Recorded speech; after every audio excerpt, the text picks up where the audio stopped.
shooting opportunities with rebounding. That's how you can do it.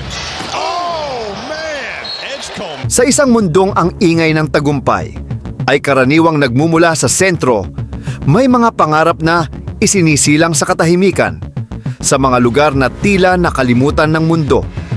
Mga pangarap na hindi agad pinapansin, mga pangarap na walang kasiguraduhan.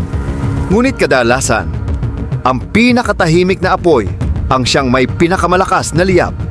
Mula sa mga baybaying hinahaplos ng alon hanggang sa mga ilaw na sumisilaw sa mata ng pangarap, isang pangalan ang unti-unting hinuhubog ng tadhana. Ito ang kwento ni VJ Edgecombe. At ito ang Athlete Stories TV. Isinilang si VJ Edgecombe sa The Bahamas, isang lupain ng dagat at katahimikan. Sa simpleng pamumuhay, doon hinubog ang kanyang pagkatao. Hindi man kilala sa buong mundo ang kanyang mga magulang, sila ang unang nagturo sa kanya ng disiplina at paninindigan. Sapagkat bago ang bawat paglipad, may mga ugat na kailangang kumapit sa lupa. Sa mga payak na court ng isla, nagsimula ang kanyang pangarap. Isang bola, isang ring, isang batang naniniwala. Habang ang iba'y naglalaro lamang, siya ay nangangarap. Ngunit ang pangarap ay may hinihinging kapalit. Iniwan niya ang init ng tahanan at niyakap ang lamig ng hindi pamilyar. Sa paglipat niya sa Estados Unidos, nagsimula ang tunay na pagsubok. Sa Long Island Lutheran High School, hindi na siya espesyal, isa na lamang siya sa marami. At doon, nagsisimula ang tunay na laban. Ngunit sa gitna ng kompetisyon, unti-unting umangat ang kanyang pangalan. Hindi lamang sa mata ng mga coach, kundi sa buong bansa. Si VJ Edgecombe ay kinilala bilang isang 5-star recruit. Isa sa pinakamataas na antas na maaaring makamit ng isang high school player. Napasama siya sa hanay ng mga elite prospects, mga manlalarong itinuturing na kinabukasan ng basketball. Nakakuha siya ng iba't ibang parangal at pagkilala.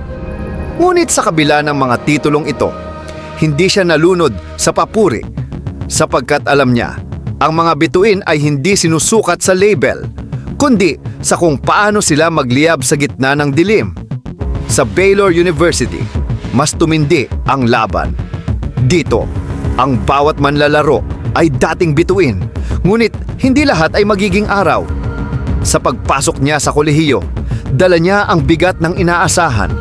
Isang 5-star recruit, isang elite prospect. Ngunit sa antas na ito, kailangan mong patunayan ang lahat.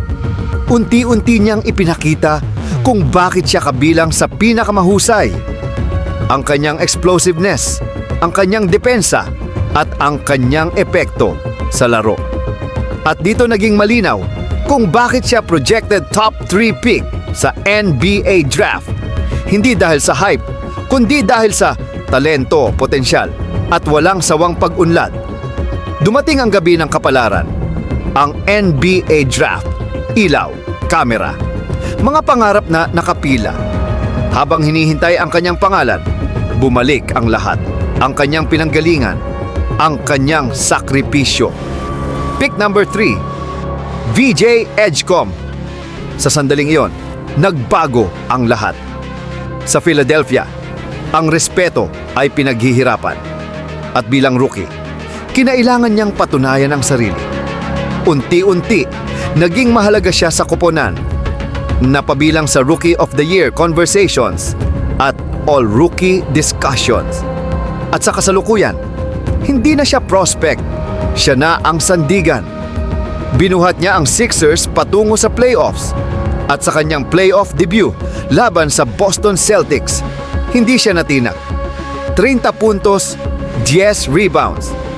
Isang makasaysayang pagtatanghal. Mas bata pa kaysa sa ginawa ni Magic Johnson.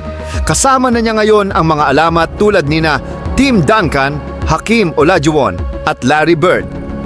At ngayon, VJ Edgecombe. Sa murang edad, narating na niya ang rurok. Ngunit ang tanong, hanggang saan pa siya aabot? Ilang record pa ang kanyang mababasag? Ilang gabi pa ang kanyang gagawing kasaysayan? Sapagkat kung ito ang simula, ano pa ang susunod? Ang apoy na nagsimula sa isang isla ay ngayon nagliliyab na sa buong mundo. Ito ang kwento ni VJ Edgecomb. Ito ang Athlete Stories TV, kung saan ang bawat kwento ay may kaluluwa.